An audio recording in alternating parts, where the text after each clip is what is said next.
Querido irmão, querida irmã, abra a sua Bíblia. Segundo livro dos Reis, capítulo 7, do versículo 3 indo adiante. Nós vamos até o 15, trazendo uma mensagem muitíssimo importante que Deus tem colocado no meu coração já há cerca de uma semana atrás. Quero falar sobre as características de quem é engajado no reino, quem é engajado na obra de Deus, as características de alguém que ama ao Senhor e o trabalho de Deus. Por que nós falamos isso? Porque por esse prisma existem duas categorias de cristãos. Aqueles que se convertem a Cristo, são salvos, um dia estarão na eternidade com Deus, mas estão assentados na sua vida, no seu conforto, no seu cotidiano. E existem aqueles que amam a obra de Deus e se entregam à obra do Senhor. E é sobre isso que eu quero falar. O que é engajamento? Engajamento é participação ativa em algo, em algum assunto, em uma causa. Deus, nesta noite, nos dará uma palavra sobre engajamento. Precisamos nos engajar como igreja do Senhor. 4 homens leprosos estavam à entrada da porta, os quais disseram uns aos outros: para que estaremos nós aqui sentados até morrermos? Se dissermos, entremos na cidade, há fome na cidade, e morreremos lá. Se ficarmos sentados aqui, também morreremos. Vamos, pois, agora e demos conosco no arraial dos Círios. Se nos deixarem viver, viveremos. Se nos matarem, tão somente morreremos. Levantaram-se ao anoitecer para se dirigirem ao arraial dos Círios. E tendo chegado à entrada do arraial, eis que não havia lá ninguém. Porque o Senhor fizera ouvir no arraial dos Círios ruído de carros e cavalos, e o ruído de grande exército. De maneira que disseram uns aos outros: eis que o rei de Israel alugou contra nós os reis dos heteus, os reis dos egípcios, para virem contra nós. Pelo que se levantaram e, fugindo ao anoitecer, deixaram as suas tendas, seus cavalos, os seus jumentos e o arraial como estava, e fugiram para salvar a sua vida. Chegando, pois, aqueles leprosos à entrada do arraial, entraram numa tenda e comeram e beberam e tomaram dali prata e ouro e vestes e se foram e os esconderam. Voltaram e entraram em outra tenda e dali também tomaram alguma coisa e a esconderam.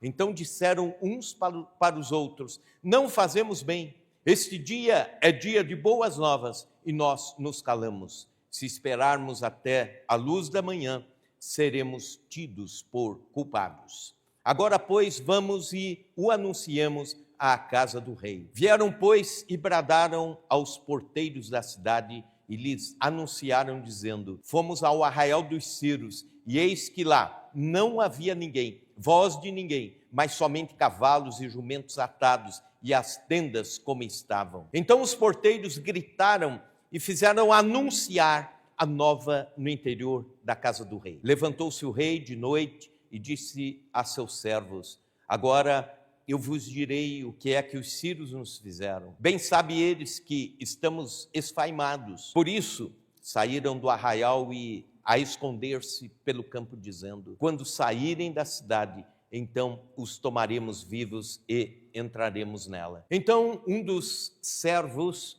respondeu e disse: tomem-se, pois, 5 dos cavalos que ainda restam da cidade, pois toda a multidão de Israel que ficou aqui de resto terá a mesma sorte da multidão dos israelitas que já pereceram. Enviemos homens e vejamos.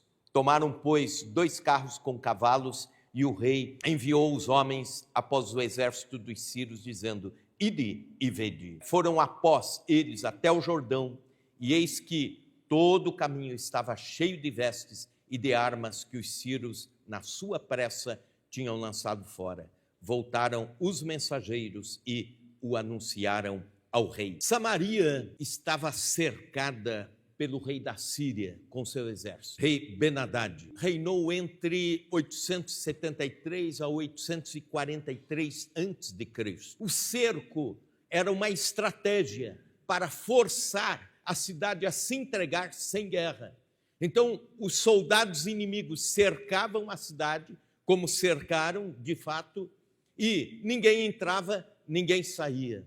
A cidade ficava presa, portanto, durante meses. Há relatos de cercos que duraram anos, e com isso existe pobreza, miséria, fome, empobrecimento no cerco, na cidade que está cercada. E era esse o caso de Samaria, o texto que nós estamos lendo. Quando olhamos alguns capítulos anteriores, nós vamos ver, por exemplo, que por causa do cerco na cidade, a inflação aumentou. Houve hiperinflação em Samaria. Por exemplo, o preço normal de uma bacia de farinha para que uma família se alimentasse era 10 gramas de prata. Mas diz no capítulo anterior que uma cabeça de jumento passou a valer 800 gramas de prata. Havia tal fome que mulheres disputavam seus filhos, uma dizendo à outra: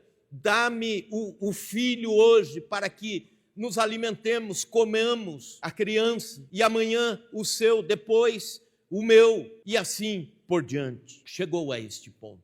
O rei estava desesperado, não sabia o que fazer, estava em pânico. E é nesse contexto, 4 leprosos estão à porta da cidade. Os leprosos não podiam entrar na cidade, não podiam conviver junto com a família, não podiam conviver com a sociedade, eram discriminados, eram segregados por causa da sua enfermidade. Portanto, os leprosos estavam à porta da cidade.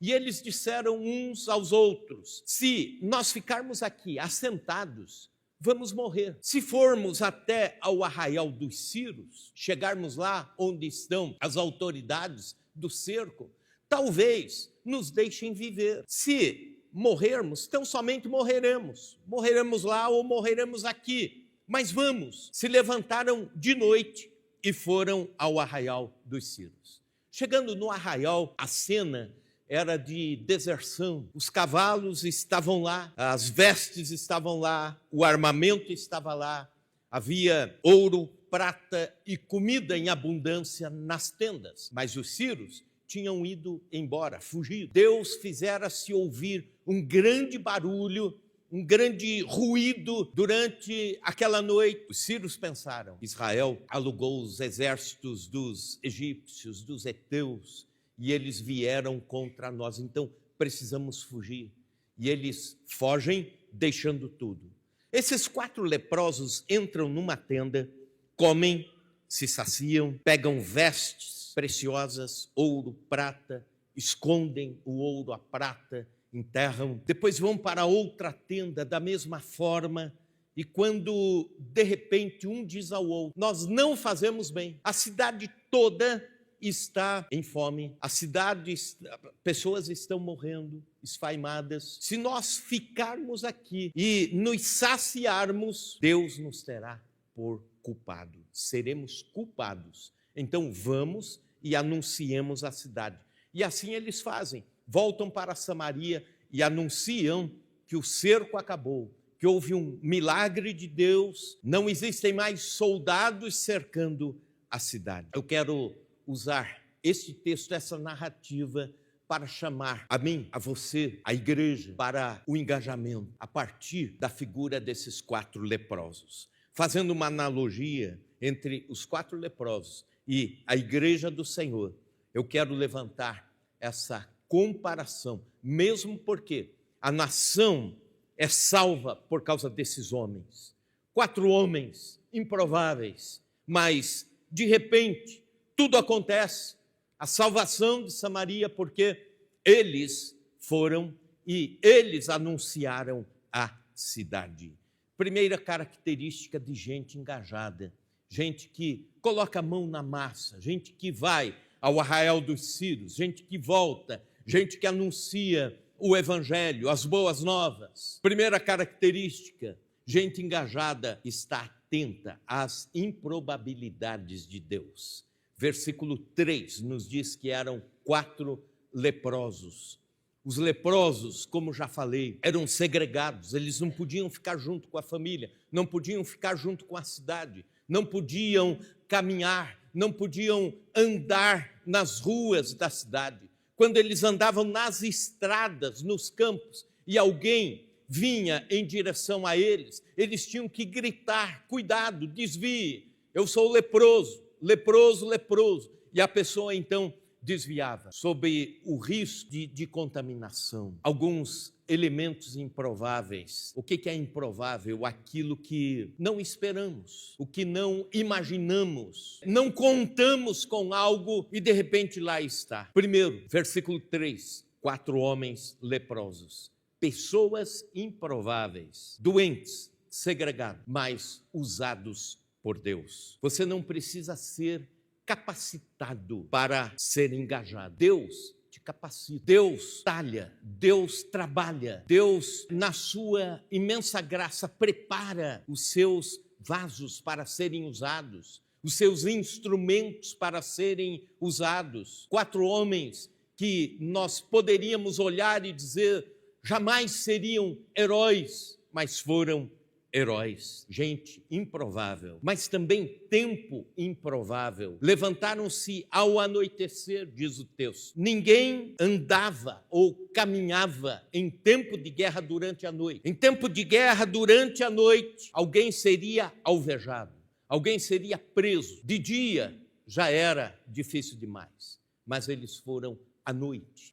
Por vezes, Deus usa fora do tempo que a gente imagina. Escute isso, ninguém é novo demais para ser usado por Deus. Ninguém é velho demais para ser usado por Deus. Você já está aí com 70 anos de idade, coloque-se na presença de Deus dizendo: Senhor, usa a minha vida. 80 anos de idade, ainda é tempo de ser usado. Moisés tirou o povo de Israel do Egito com 80 anos de idade. Caleb foi para a conquista do Monte Hebrom com 85 anos de idade. Com isso eu quero te dizer que para Deus não existe a linha do tempo. Para Deus não existe um período de tempo que Ele diz: eu só posso usar nesse tempo, dessa forma.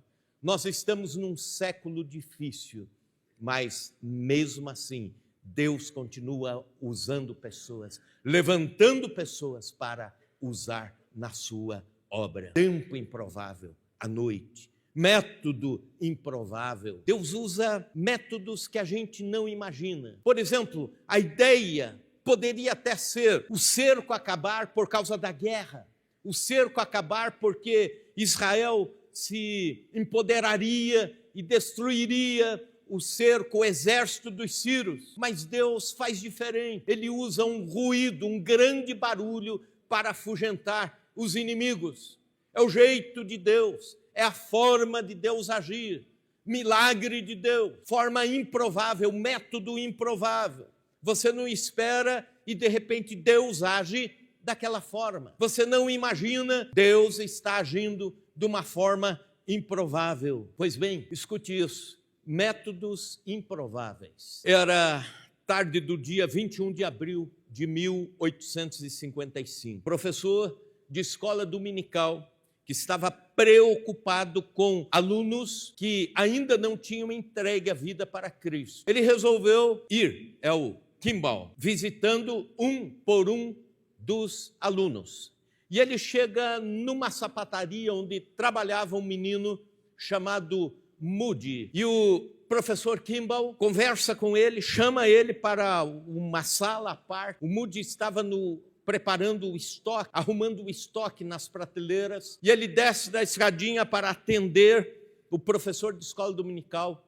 E eles então conversam. E o Moody, com alguns minutos de conversa, entrega a sua vida para Cristo. É salvo, alcançado por Jesus, dentro da loja de calçados. Mas o tempo passa e Moody se torna um grande evangelista. Ele leva centenas de milhares de pessoas para Cristo. Dentre elas, ao longo da vida de Moody, ele leva Wilbur Capman aos pés de Cristo. Mas aí o Capman se torna um grande pregador, porque admirava o Moody. E ele dizia: quero ser como Moody. Capman começa a pregar também o evangelho ao redor dos Estados Unidos da América. Nas pregações, ele ganha para Jesus um grande desportista, jogador de beisebol, Billy Sunday. O Billy Sunday começa também a pregar e testemunhar pelo país inteiro. E pessoas vão até Cristo, pessoas rendem-se aos pés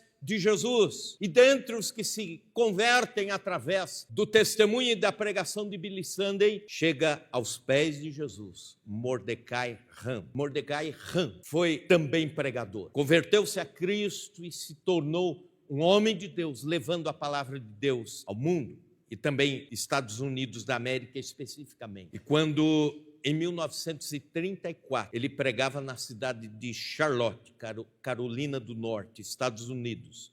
Um jovem chamado Billy Frank entregou a vida a Cristo. Depois ele foi chamado de Billy Graham. E ao longo do ministério de Billy Graham, que também se tornou pregador, ele fez conhecida a obra da salvação entre aproximadamente 2,2 bilhões de pessoas.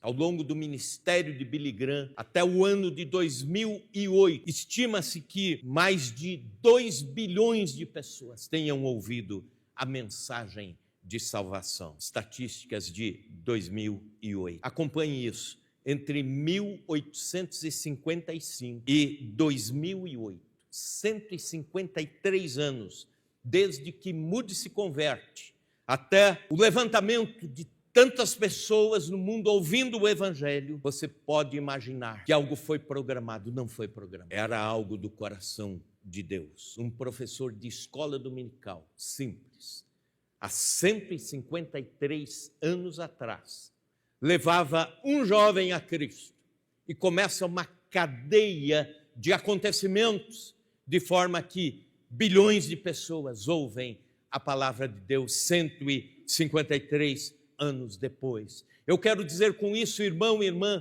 que não importa o quanto você tenha algum status ou não, o quanto você tenha algum preparo a mais ou não para servir a Deus, Deus pode usar você como usou aquele professor de escola dominical para levar um a Cristo, levar um aos pés do Senhor. E uma cadeia de acontecimentos acontece. Entregue sua vida, consagre a sua vida aos pés do Senhor, dizendo: eu quero, Senhor, ser usado por ti. Usa-me, Senhor. Segunda característica de gente engajada, tem iniciativas. Versículo 4, estavam assentados, posição de inércia, posição de estagnação. Disseram uns aos outros: vamos ficar assentados aqui até morrer? Vamos levantar, vamos ao arraial dos Círios. Se nos deixarem viver, viveremos, senão morreremos lá, mas vamos morrer aqui também. Gente assentada no âmbito do Evangelho, gente que está em posição de inércia, estagnação. C.S. Lewis foi talvez um dos grandes filósofos e pregadores, também convertido a Cristo. Ele diz: nós temos a tendência de pensar, mas não de agir. Temos a tendência de sentir e não agir. Se continuarmos apenas pensando e sentindo, mas sem agir, logo nós seremos incapazes de agir. Dizem que toda grande caminhada começa com um simples passo. Dê um passo para ser usado por Deus. Dê um passo para Deus começar a usar você. Saia da sua posição de assentado na porta de Samaria.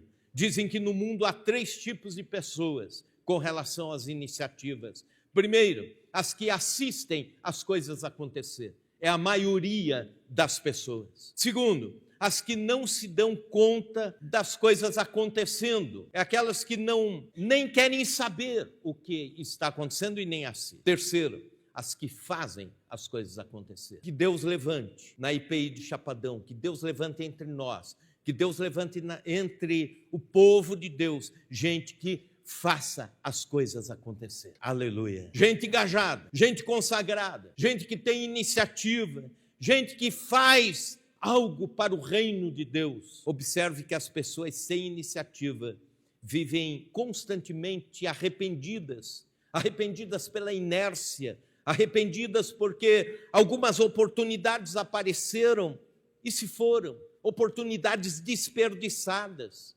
Dizem que daqui a 20 anos estaremos mais arrependidos pelas coisas que não fizemos do que pelas coisas que fizemos. Então, Deus nos chama para iniciativas de evangelismo, de trabalho, discipulado, chamar pessoas para Cristo, levar o evangelho de Cristo, usar o seu trabalho secular, usar os seus dons, usar os seus talentos, usar a sua profissão para levar pessoas a Cristo. Terceira característica, gente engajada considera a responsabilidade que pesa sobre si. Versículo 9, hoje é dia de boas novas e nos calamos. Eles chegam até o arraial dos ciros e chegam esfomeados. Eles vão comer, eles encontram riquezas, eles encontram ouro, encontram prata. O visual muda. Estavam condenados à morte pela lepra, estavam no cerco, estavam sem comer, quem sabe por dias, não sei por quanto tempo. Mas quando eles veem comida, as riquezas, as possibilidades, o coração se volta ali para tudo que eles estão vendo. Mais um entre eles, quem sabe, com a consciência do engajamento com a cidade, diz: é dia de boas novas e nos calamos. É dia de boas novas, é dia de anunciar a Samaria que o cerco acabou, o perigo acabou, uma cidade sitiada estava agora liberta, mas não sabia que estava liberta, não sabia disso. Os 4 leprosos estavam ricos, saciados, e uma cidade inteira não sabia que estava liberta. Alguém precisava anunciar as boas novas. O evangelho é o evangelho de boas novas. Aliás, a palavra evangelium, que é evangelho no grego, é exatamente isso. Boas novas, boas notícias. Gente engajada leva boas notícias, anuncia a salvação. Gente engajada proclama libertação. A igreja, como os 4 leprosos, tem a tendência a esconder a prata e o ouro, a se saciar com as riquezas espirituais. Sacia-se com os manjares espirituais, não reparte com aqueles que estão em Samaria. Hoje é dia de boas novas e nos calamos. É dia de boas novas e nos calamos. Observe isso, nosso planeta tem 8,2 bilhões de habitantes. Sabe qual o percentual de gente que nunca ouviu falar do Evangelho? 42%. Nunca ouviram nada, nenhuma expressão do Evangelho. Há 7.000 povos não alcançados pelo Evangelho. O mundo possui 7.159 línguas vivas, dentre elas 5.509 idiomas. Não tem a Bíblia traduzida. Então, existem povos que nunca ouviram falar de Cristo, não tem nenhuma porção da palavra de Deus. 120 pessoas morrem a cada minuto. Enquanto estamos pregando aqui, pessoas estão morrendo, indo para a eternidade. Estima-se que a maioria está indo sem conhecer o Evangelho de Cristo, sem entregar a vida para Jesus. É dia de boas novas, é dia de boas novas e nos calamos. Perto da sua casa, perto da minha casa, tem gente que precisa ouvir o Evangelho. Dentro da sua empresa tem gente que precisa ouvir o Evangelho de salvação. Na cidade de Chapadão do Sul, há pessoas que precisam ouvir o Evangelho de Cristo. Nós precisamos anunciar em alto e bom som que Jesus salva, que Jesus cura, que Jesus liberta, que Jesus vive, que Jesus voltará para buscar um povo zeloso e de boas obras. Precisamos anunciar em alto e bom som que Jesus é a água da vida, é a fonte inesgotável, é o pão da vida ao faminto, é o caminho ao perdido, é a verdade àquele que está sendo enganado. Precisamos anunciar em alto e bom som, com atitudes e com palavras.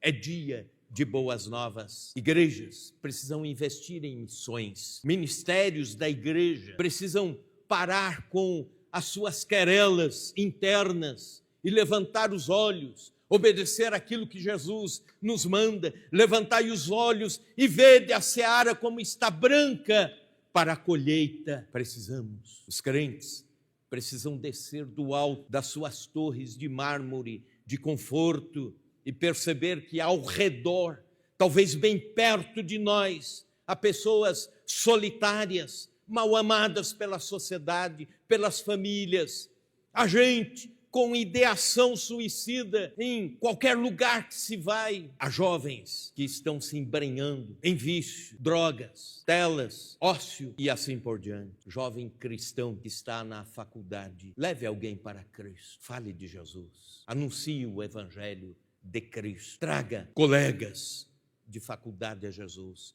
Hoje é dia de boas novas. Dizem que para que um ser humano se realize na vida, precisa escrever um livro, precisa plantar uma árvore e gerar um filho. Acontece que no reino espiritual, você pode escrever uma biblioteca, plantar uma floresta, ter uma prole, uma geração cheia de herdeiros, mas se não levar uma alma para Cristo, você é estéril. Deus nos chama para levar boas novas. É dia de boas novas. É dia de boas novas. Diga isso comigo. É dia de boas novas. Quarta e última característica: gente engajada vê as nuances do tempo, consegue discernir o tempo, como os filhos de Issacar, que diz a Bíblia, que tinham discernimento a respeito do tempo, olhavam as movimentações do tempo, dos astros, do vento, e sabiam o que iria acontecer, tinham discernimento a respeito do tempo. A igreja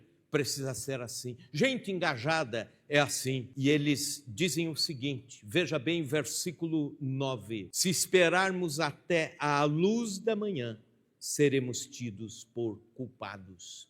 O tempo é hoje, o tempo é agora, pregar o evangelho é urgente, levar pessoas a Cristo é urgente, discipular pessoas, ganhar pessoas para Cristo é algo urgente para a vida da igreja. Se esperarmos até amanhã, seremos tidos por culpados. Anos 80, uma jovem que havia conhecido a Cristo na faculdade em São Paulo, recém-convertida ao Senhor, orava pela sua mãe que estava lá no interior do estado de Amazonas, na selva, no profundo da selva, para que a sua mãe conhecesse a Cristo. E ela não tinha muitas condições para viajar, ir, voltar, então ela escrevia cartas, mas as cartas demoravam muito tempo para chegar, dado o fato do isolamento no interior da selva. Mas ela continuava orando pela conversão da sua mãe. Ela recebeu a notícia, alguém ligou dizendo, sua mãe está muito mal, sua mãe está prestes a falecer, corra para cá, venha para cá, dá um jeito. Os colegas de faculdade fizeram uma vaquinha, compraram uma passagem urgente. Ela foi até Manaus, de Manaus conseguiu um voo da FAB até próximo da cidade, próximo de onde morava a sua mãe. Depois ainda foi algumas horas de barco até chegar ao local onde sua mãe morava. 24 horas depois, ela chega para junto da mãe. E ainda deu tempo de ela pegar a mãe nos braços, orar pela mãe, falar do evangelho de Cristo. E a mãe aceitou a Jesus como Salvador. E ela então fez a oração de entrega e foi recolhida aos braços do Senhor. Deu tempo, 24 horas, urgência. No entanto, nós cristãos demoramos anos para falar de Jesus àqueles que nos rodeiam, falar de Cristo àqueles que estão muito próximos de nós, porque não temos o senso de urgência.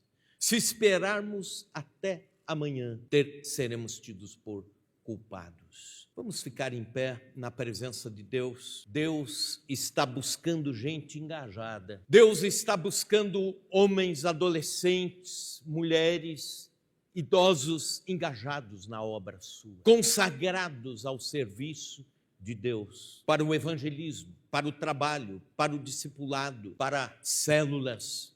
Deus está nos convocando para esse tempo de última hora da igreja na face da terra. Quem são os engajados? São aqueles que atentam às impossibilidades de Deus, que se tornam possíveis dentro dos milagres de Deus. São aqueles que têm iniciativa. Quem são os engajados? Aqueles que consideram a sua responsabilidade, Quem são os engajados? Aqueles que leem as nuances do tempo e estão prontos para as urgências do Evangelho.